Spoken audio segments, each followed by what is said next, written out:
전자발찌를 찬 채 다시 범죄를 저지르는 사내가 끊이지 않고 있습니다.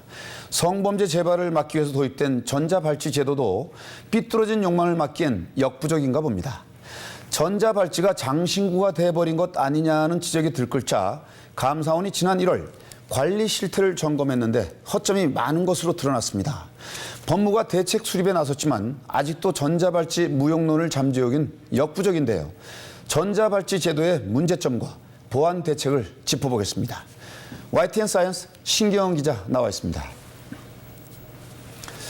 신 기자, 전자발찌 부착 제도가 이제 2008년도에 도입이 됐는데요. 벌써 5년이 지났는데 하지만 일각에서는 전자발찌가 좀 무용지물이 아니냐는 지적이 나올 정도로 전자발찌 부착자에 재범이 잇따르고 있어서 정말 걱정스럽습니다. 전자발찌 범죄 예방 효과가 거의 없는 겁니까? 꼭 그렇지는 않습니다. 성폭행 사범의 경우 전자발찌 도입 전 3년간 재범률이 14.8%였지만 도입 후 재범률은 1.67%로 감소했다고 합니다.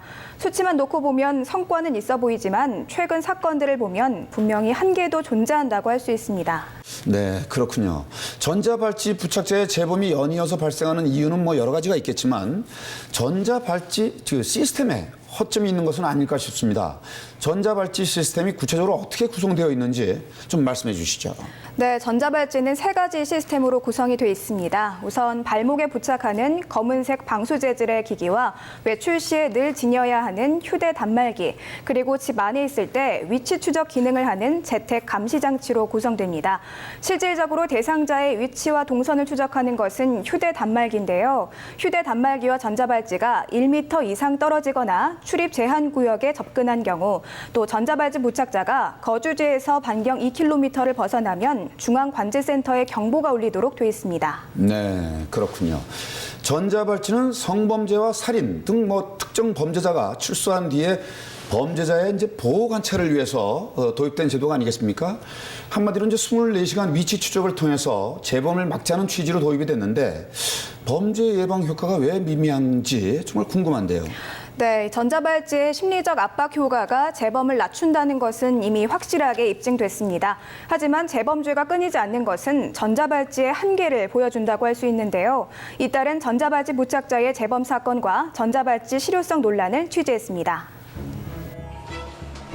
영주에서 40대 여성을 살해한 김종원. 도주한 지 엿새 만에 경찰에 붙잡혔습니다. 이 연녀가 술을 먹으면은 피의자에게 모멸감을 주는 이런 표현을 하고 해서 우발적으로 범행을 저질렀다고 합니다. 김 씨는 성폭행으로 실형을 산 뒤 지난 2월 출소에 전자발찌를 차고 있었고 범행 뒤 전자발찌를 끊고 자취를 감췄습니다. 당시 경찰은 전자발찌를 추적하는 법무부 중앙관제센터에 김 씨의 위치를 파악해달라고 요청했습니다. 하지만 중앙관제센터가 김 씨와 전화를 하고도 경찰에 알리지 않아 조기 검거에 실패했습니다. 전자발찌 사용 대상자에 찾고 있다는 걸 금지 혐의증을 가지고 알고는 있었는데 실금지구역에 들어가가지고 중앙관제센터 통화까지 해놓고 그 사실은 영주소에 통보를 안 해준 거지. 경찰과 법무부의 공조가 제때 이루어지지 않으면서 범죄자를 놓칠 수 있다는 전자발찌 제도의 허점이 드러난 겁니다. 부정확한 위치 때문에 전자발찌 사범의 범행을 제대로 추적하지 못한다는 단점도 부각됐습니다. 지난해 8월 서울 광진구 주택에 침입해 주부를 성폭행하려다 살해한 서진환. 서진환의 발목에는 전자발찌가 채워져 있었지만 대낮에 일어난 끔찍한 범죄를 아무도 막지 못했습니다. 게다가 서진환이 전자발찌를 찬 채 벌인 범행이 처음이 아닌 두 번째였다는 사실이 밝혀지자 전자발찌 무용론이 나오기도 했습니다. 전자발찌 제도는 성범죄 재발 방지 대책 중 하나로 2008년에 도입됐습니다. 2007년 제주 초등생 성폭행 살해 사건, 안양 초등생 납치 성폭행 살해 사건 등이 잇따라 벌어졌기 때문입니다. 처음 도입된 당시에는 전자발찌 부착 대상이 2회 이상 성폭력 범죄, 13세 미만 어린이 대상 성범죄자 등 특정 성폭력 범죄 사건에 국한됐습니다. 하지만 도입 후 강력범죄가 기승을 부리면서 제도는 더욱 강력하게 바뀌었습니다. 2009년 7월부터 부착 대상에 살인과 미성년자 유괴죄가 추가됐고 이미 형을 선고받은 범죄자에게도 재범의 우려가 있으면 전자발찌 부착을 청구할 수 있도록 법이 강화됐습니다. 올해 초에는 부착 대상 범죄에 강도죄를 추가하는 법안이 국회에 제출된 상태입니다. 전자발찌는 범죄자의 위치를 24시간 파악해 심리적 압박을 느끼게 합니다. 게다가 다시 범죄를 저지를 가능성이 높은 사람들을 지속적으로 감시할 수 있어 재범 가능성을 낮출 수 있고 유사한 범죄가 일어났을 때 용의가 의심되는 사람의 신변도 신속하게 확인할 수 있습니다. 아무래도 전자발찌를 부착하게 되면 국가가 나를 추적하고 있다는 심리적 압박을 받게 되기 때문에 범죄를 할 때 행동의 제한을 많이 받겠죠. 하지만 전문가들은 전자발찌의 기술적 한계를 지적합니다. 우선 전자발찌의 위치를 파악하는 휴대용 추적장치 배터리 작동 시간이 하루에서 이틀 정도밖에 안 돼 수시로 충전 기능이 있는 재택 감독 장치로 충전을 해야 한다는 겁니다. 뿐만 아니라 위치 추적 장치와 전자발찌가 분리형이기 때문에 생기는 맹점도 있습니다. 두 기기가 약 1m 이상 떨어지거나 거주지에서 반경 2km를 벗어나면 중앙관제센터에 경보음이 울립니다. 하지만 다세대 주택의 경우 위치 추적 장치를 집에 놓고 침입해도 감지하기 어렵습니다. 또한 현재 전자발찌는 감시 대상자의 위치 주변 반경만 나타내기 때문에 건물 몇 층에 있는지 등 정확한 위치는 알 수 없습니다. 특정한 지점에서 많은 사람들이 밀집해서 살고 있는 그런 지역이라고 한다면 그만큼 그 사람의 정확한 위치를 파악하기 어려운 문제가 있습니다. 또한 지하에 들어간다든지 또는 GPS나 또는 와이파이를 통해서 그 사람의 위치를 파악하기 어려운 그런 밀폐된 장소에서 그 사람의 위치를 파악하기 어려운 한계가 있습니다. 전자발찌의 허점이 드러나면서 전자발찌만 믿을 게 아니라 대인 감시 기능을 강화하고 관련 부처 간 시스템을 재정비해야 한다는 지적이 나오고 있습니다. 실제로 빈 공간이 너무 많아요. 그리고 그 사람들이 또 뭘 해줘야 되냐면 경찰에 통보를 해줘야 돼요. 만약에 그게 된다면은. 통보 시간이 길지 않습니까? 이 시스템이 완비가 안 돼 있어요. 그거를 저만 아느냐? 범인들은 더 잘 알아요. 현재 보호관찰관 1명이 관리하는 전자발찌 부착자는 평균 120명입니다. 게다가 지난 2011년 한 해 동안 현장 출동까지 연결된 것은 6천여 건으로 집계됐습니다. 현장 출동 사안의 67.2%가 평일 야간 또는 휴일에 집중됐습니다. 지난해에는 보호관찰관이 극심한 스트레스와 과중한 업무로 사망한 사건이 발생하기도 했습니다. 전자발찌 대상자는 기하급수적으로 늘어나고 감시 인원은 제자리 걸음인 상황에서 벌어지는 일입니다. 허술한 관리 실태를 비웃기려다듯 성범죄자들이 재차 몹쓸 짓을 저지르는 사례도 늘고 있습니다. 범죄자 한 명에게 3년 동안 전자발찌를 채우는 데는 250만 원 정도가 듭니다. 앞으로 예정된 전자발찌 대상자만 2,000명 이상입니다. 철저한 사후 관리와 기술적인 변화가 뒷받침되지 않는 한 전자발찌는 값비싼 플라스틱 덩어리로 전락할 위기에 처했습니다. 네. 취재 내용에서 봤듯이 전자발찌 제도적 한계나 또 기술적 결함 등이 시급하게 해결해야 할 과제로 이제 남아 있네요. 네, 맞습니다. 현재 전자발찌 부착자가 아무도 모르게 이 전자발찌를 훼손하는 것은 기술적으로 불가능하다고 합니다. 네. 하지만 문제는 고의적으로 배터리를 방전시키는 경우인데요. 범죄자가 일부러 충전을 게을리해서 자연스럽게 방전시킬 수 있기 때문에 이 매일 충전해야 하는 휴대용 단말기가 문제인 겁니다. 네. 전자발찌 부착자가 직접 충전을 해야 한다면 그야말로 이제 고양이에게 생선을 맡긴 격이 아닐까 싶은데요. 전자발찌의 기술적 한계를 좀 하루빨리 좀 보완해야 할 것 같은데 어떻습니까? 네, 맞습니다. 재범을 줄이기 위해서 배터리 용량을 늘리는 등 기술적 개선이 필요하다는 지적이 나오고 있습니다.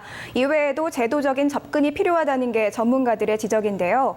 전자발찌 제도의 보완 방안을 취재했습니다. 영화의 한 장면입니다. 예지 능력자들을 이용해 범죄 발생을 사전에 차단하는 미래 사회의 모습을 표현했습니다. 영화에 등장하는 시스템처럼 범죄를 사전에 차단할 수 있는 기능이 추가된 지능형 전자발찌가 개발되고 있습니다. 지능형 전자발찌는 최신 IT 기술을 활용해 범죄 징후를 사전에 알려줍니다.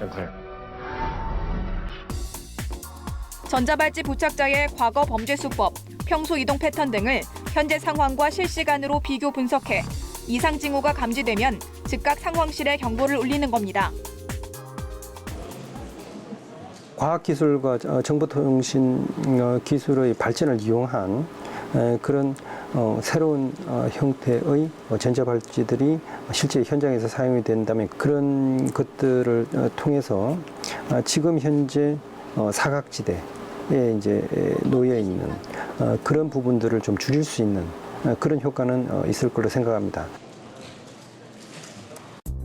지난해 11월 특정 범죄자에 대한 위치 추적 전자장치 부착 등에 관한 법률 개정안이 통과됐습니다. 긴급 상황이 발생했을 때 전자발찌로 용의자의 위치 정보를 우선 파악한 뒤 나중에 영장을 처리할 수 있도록 하는 내용입니다.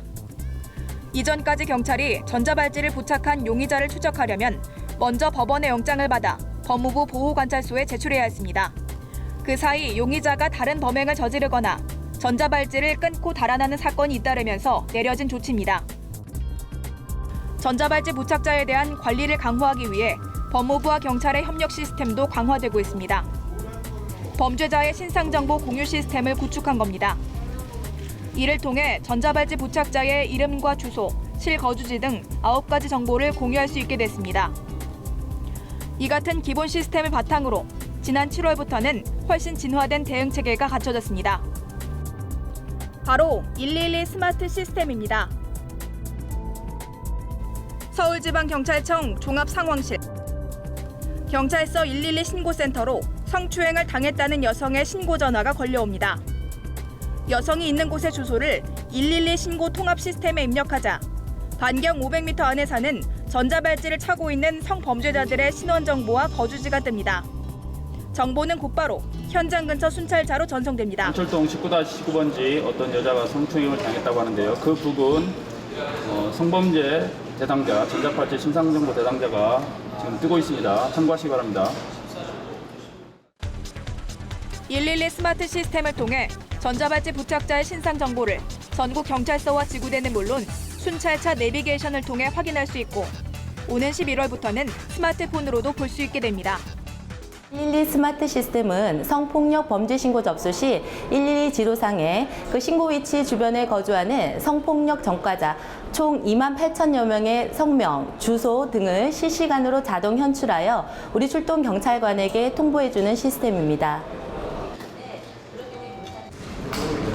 112 스마트 시스템을 통해 경찰의 성범죄자 감시 기능과 성범죄 예방 효과가 강화될 것으로 기대됩니다. 112 스마트 시스템은 아직 걸음마 단계지만 성범죄 초기 대응을 보다 효과적으로 할 수 있다는 현장의 기대감이 높습니다. 범죄 현장에 출동하는 우리 현장 경찰관들에게 주변 성범죄 전과자들의 정보를 실시간으로 알려주게 되면서 현장 대응력을 높일 수 있게 되었습니다. 전문가들은 전자발찌 제도의 실효성을 높이려면 전자발찌의 기술적, 제도적 한계를 보완하는 것뿐 아니라 범죄자에 대한 치료와 교화도 병행해야 한다고 말합니다. 경찰이나 또는 법무부에서 그들을 조금 더 과학적으로 더 정밀하게 이렇게 추적할 수 있는 장치를 만들 수는 있으나 실제로 그들이 변하는 것을 조정할 수 없기 때문에 사실은 그들이 그런 범죄를 통제할 수 있도록 심리적 프로그램을 동시에 개입하지 않으면 효과가 없다 보여지고 성범죄와 강력범죄로 더욱 불안해지는 사회. IT 기술과 심리적 효과를 바탕으로 도입된 전자발찌 제도가 표류하고 있습니다. 하지만 사전 예방과 조기 검거를 위해서는 뾰족한 대안을 찾기도 어려운 상황. 기술적, 제도적 문제를 보완해 도입 취지를 제대로 살리는 것만이 범죄자로부터 선량한 국민을 보호할 수 있는 길이 될 것으로 보입니다. 네. 새롭게 개발되는 지능형 전자발찌나 112 스마트 시스템 등 보다 강화된 감시 기능이 국민의 불안을 좀 해소해 줄 수 있을 것으로 보이는데 그런 점은 어떻게 보시죠? 네, 맞습니다. 위치 정보를 파악할 수 있을 뿐 아니라 사전에 미리 범죄를 차단하는 기능도 수행하는 지능형 전자발찌나 용의자의 신원을 확보할 수 있는 112 스마트 시스템을 통해서 범죄 예방과 대응력이 더 강화될 것으로 보입니다. 네, 그렇군요. 하지만 위치 추적을 아무리 정확하게 한다고 한들 실제 범행을 제대로 막지 못한다면 전자발찌는 그야말로 이제 장식품에 불과한 거 아니겠습니까? 재범 방지를 위해서는 전자발찌 부착자를 관리하는 시스템이 좀 더 강화돼야 되겠다라는 생각이 드는데 어떻습니까? 네, 그렇습니다. 특히 전문가들은 이 보호관찰관 인력이 지나치게 적다는 것을 지적하고 있습니다. 현재 보호관찰관 한 사람이 평균 120명을 관리하고 있다고 하는데요. 주요 선진국의 3배 이상이다 보니 관리가 제대로 될 리가 없다는 겁니다. 법무부가 재범 가능성이 높은 집중 보호관찰 대상자를 따로 선정하긴 했지만 여전히 보호관찰관의 업무량이 과중하다 이런 지적이 나오고 있습니다. 네, 그렇군요. 최근 성범죄는 4년 새에 25%가량 증가했다는 보도를 접했는데요. 전자발찌 부착제도 외에도 화학적 거세, 또 신상 정보 공개 등 범죄 근절을 위해서 여러 노력을 하고 있지만 아직 효과가 좀 미미한 것 같아서 안타깝습니다. 네, 그렇습니다. 실제로 성폭행범 407명을 8년간 추적한 결과 이들 중 성범죄로 다시 유죄 선고를 받은 사람이 11.1%에 이를 정도로 성범죄는 재범률이 높습니다. 따라서 제도 개선과 더불어 성범죄자들의 왜곡된 성의식을 바로잡는 프로그램을 마련하는 노력도 필요해 보입니다. 네, 맞습니다. 재범 위험이 높은 성범죄 전과자들을 좀 더 면밀히 감시를 하고 보다 안전한 사회를 만들어서 국민의 불안을 덜어줄 제도적 보완이 좀 시급해 보입니다. 신경훈 기자, 수고했습니다.